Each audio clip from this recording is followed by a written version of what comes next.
Dumating na yung ating order. Meron naman tayong in-order na ating magagamit.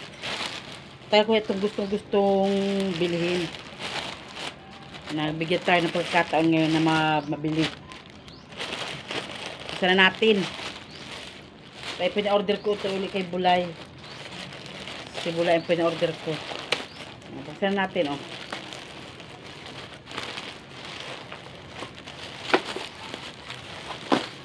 Mag-iunti-unti tayo mag-ipon ng gamit na gagamit natin kapag may okasyon.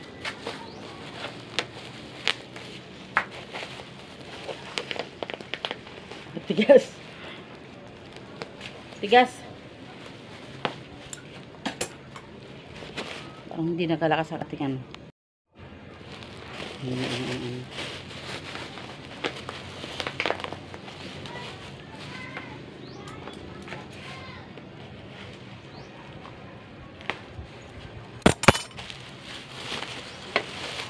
Okay, mahilig magluto.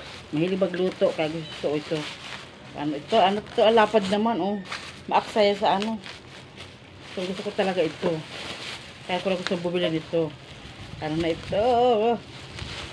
Yan. Ay, ang ganda. Maganda ito ay cake molder. Oh. Kakagawa na tayo ng cake. Kahit tayo walang oven, pwede tayo gumawa ng cake yung hindi na in-oven. Oh, ang ganda naman pala. May kuping kunti, oh. May kupi ng kunti ito ay, oh. Pero, oh. Ito yung 8 inches. 8 inches. Magagawa tayo ng cake. Titistingin natin ito ngayon. Ito, oh. Ito ay 8 inches.